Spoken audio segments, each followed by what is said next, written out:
Our top story for you here at 5 o'clock, the Louisville celebrity chef, the super chef, Darnell Ferguson, taking a plea deal today in his criminal case. He was set to go to trial today in Louisville, facing accusations of allegedly assaulting his wife. Thank you for joining us here tonight at 5. Hello, everyone. I'm Doug Proffitt. And I'm Connie Leonard. The former Food Network star won't face any jail time. Our Alexandra Goldberg and senior photojournalist Alyssa Newton were in the courtroom today with the details. Food Network star Darnell Super Chef Ferguson accepted a plea deal in court today. He won't serve any jail time for a domestic dispute from 2024. Guilty or not guilty? Guilty. The celebrity chef pleading to 1 count of criminal mischief in the 2nd degree and 1 count of harassment. Is that what you want to do? Yes. It's a major downgrade from a handful of initial charges, including burglary, strangulation, assault, terroristic threatening, and menacing. It all stems back to a domestic dispute at his then estranged wife, Tata Ferguson's home back in January 2024. Happy to move forward. I think the plea deal just shows that the charges weren't what they were. So we're just happy that we can, happy to move forward with life. Judge Susan Gibson sentencing him to a $250 fine. Plus a conditional discharge, which means he has to behave for the next 2 years or he could face a year in jail. Had we went to trial, you would have seen what happened with the detectives, how that stuff came to be. The Fergusons claim St. Matthews police detectives twisted the story. This was deeper than me and her. This turned out to be them trying their best to get me and trying to paint a story, trying to put things together, have her do things like they were putting pieces together to make sure that they had a case against me once they found out it was me. In a statement, St. Matthews Police Chief Barry Wilkerson said, quote, "Our officers acted professionally and with the seriousness the situation deserved. We did not embellish or manufacture any aspect of the investigation. All charges and findings were based solely on facts and evidence presented to us." But Tata rode back on her allegations of assault in April 2024. Her comment today after the plea deal. I'm just happy that I can move forward with my family. My kids can start to heal from this. It's been very public. The sentence was recommended by Assistant Commonwealth Attorney Max Gossman. And when we are able to work together as attorneys and figure out what facts those are that we think we could prove, then I think justice is done, and I think that this case resolved in an appropriate manner. Ferguson says court proceedings have impacted his culinary career while it's been on hold. In this season, I became a better dad. Understood just the importance and value of her a lot more than I ever had before this happened. Just became a better man. But moving forward, he has faith for the future. In Louisville, Alexandra Goldberg, WHAS11 on your side. By the way, the St. Matthews Police Department statement also said that they appreciated that Darnell Ferguson accepted some responsibility for his actions that day. Chief Barry Wilkerson of St. Matthews added they hope he and his family are able to find healing and peace as they move forward. It's been a pretty nice day out there overall. Pretty nice, but right about mid-afternoon, and Mallory called it for us yesterday here, Connie, on the timing, which Mallory is tough on the timing right now because you never know when these storms are just going to pop up and be right over you any second. Yes, and they are pretty heavy rainfall producers if you do get caught under one of these. So just keep that in mind as you're out and about this evening. Louisville, we're getting some dry time after we did have some rain around, I'd say around 1, 2 o'clock this afternoon. A live look outside from our Hughes and Coleman U of L health camera over downtown Louisville. Temperatures are in the 70s, but take a look at those dew points. We are in the 60s with that relative humidity sitting at 60%. So certainly feeling more of that mugginess this week, and that will be sticking with us through at least Friday, maybe even Saturday.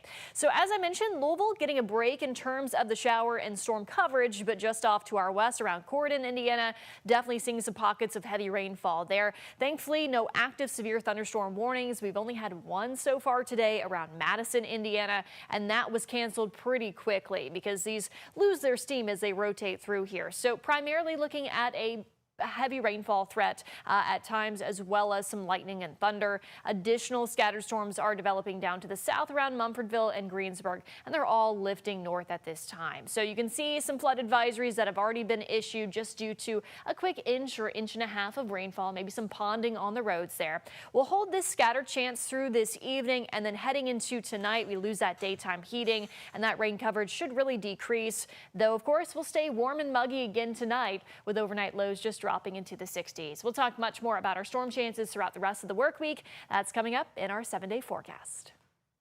Thanks so much, Mallory. Well, Indiana State Police have made an arrest in the murder case of Brittany Bowman, a Henryville woman who was shot and killed back in 2022.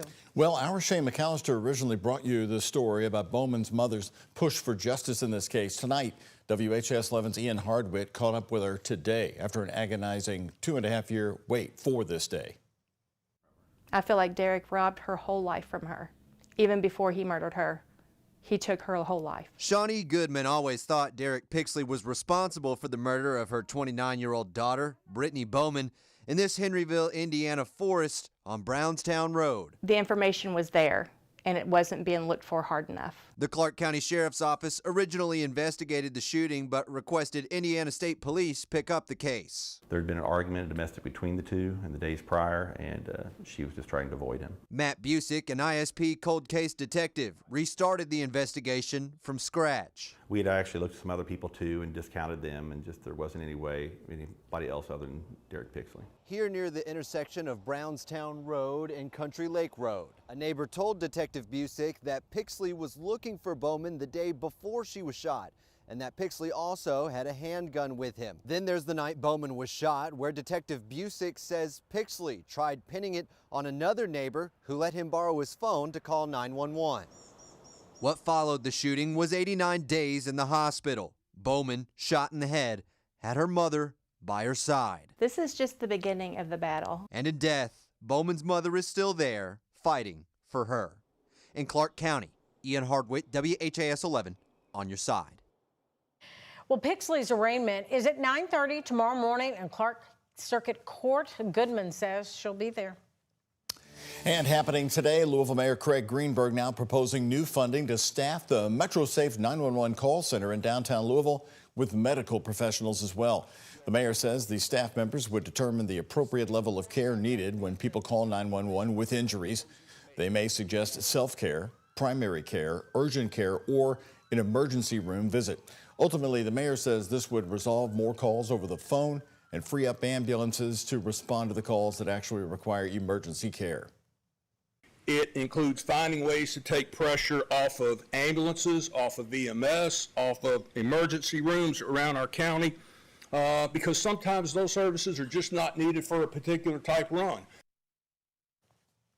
The mayor plans to propose the funding in this year's budget. If it is approved, they will decide who would be the best fit to be answering these calls at the 911 center, and that could be a nurse, a paramedic, or even a doctor. The JCPS board chair is responding to concerns about the superintendent selection process. South Louisville leaders say they're being left out of the process, asking the district to create an opportunity to meet the candidates in one of their neighborhoods. JCPS board chair Corey Shull told us that he spoke with Councilman Jonathan Joseph last week, saying, quote, scheduling an additional forum would demand the coordination of additional staff, security, and related logistics. Shull went on to say the board is still considering the councilman's request. Now, currently, for the city to meet the candidates, but 6 council members want another meeting.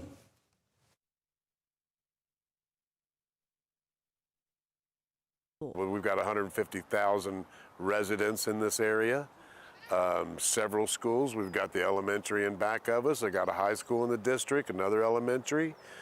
We have concerns about where our kids are going to go and the direction of JCPS, and we should have a voice. The council members have named PRP High School, Farnsley Middle, Conway Middle, or the Southwest Government Center as possible venues for another meeting, and those spots are all in South Louisville. So if another meeting is added, we will let you know online and on the free WHAS 11 app.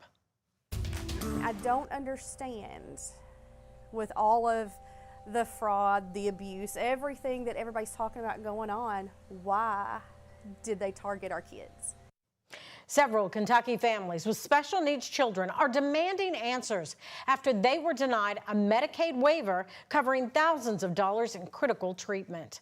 And today, a Kentucky senator called it a widespread issue in the state, assuring us it'll be resolved. He also made it clear this problem has no connection with proposed Medicaid cuts on a federal level. Isaiah Kim Martinez and photojournalist Jessica Farley are covering these developments. So, Isaiah, not the federal level, you're saying there, did the state make the mistake here? Well, Doug, that's the big question, right? State Senator Jimmy Higdon of Lebanon is calling it a, quote, miscommunication. Remember, it wasn't long ago lawmakers asked the Cabinet for Health and Family Services, which, by the way, oversees Kentucky's Medicaid, to look at those long waiting lists for waiver programs and weed out folks who don't meet the requirements. We've heard a lot about this. Now, Trina Martin of Lebanon believes she and other Kentucky families and their children have been wrongly denied services because of all this. Martin's 9-year-old daughter, Eleanor, has Down syndrome.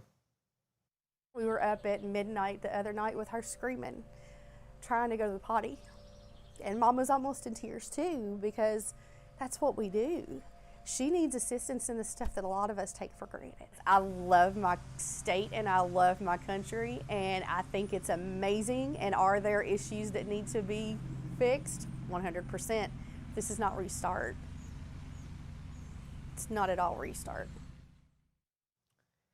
Medicaid waivers have covered multiple therapies for Martin's daughter since a year ago, but when applying for recertification this past March, they were denied. We'll have some of the exact explanation from the letter itself coming up here at 6 o'clock. For now, Martin says she will appeal the decision.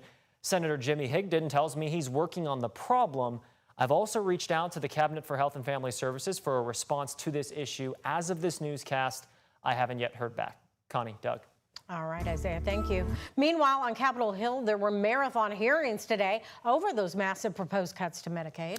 Well, the cuts are sparking infighting among the Republicans at the moment. Here's ABC's Perry Russell.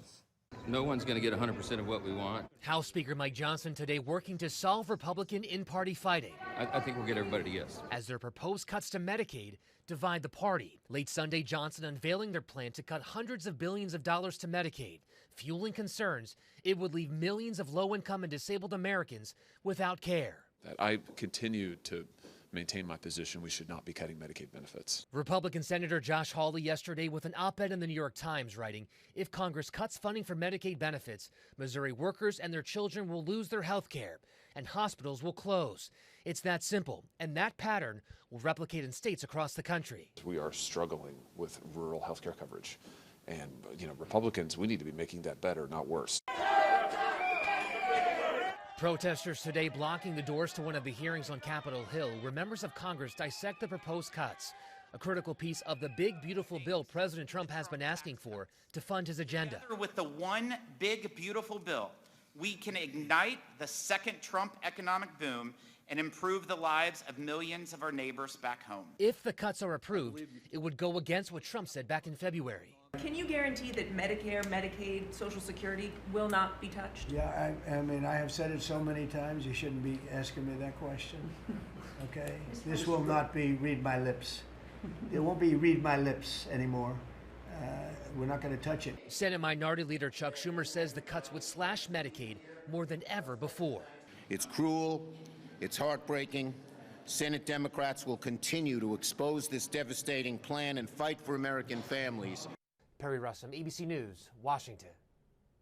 And the process to approve a funding bill is still in the early stages. It has to pass the House first. Then after that, it has to go off to the Senate for their approval before being signed by President Trump.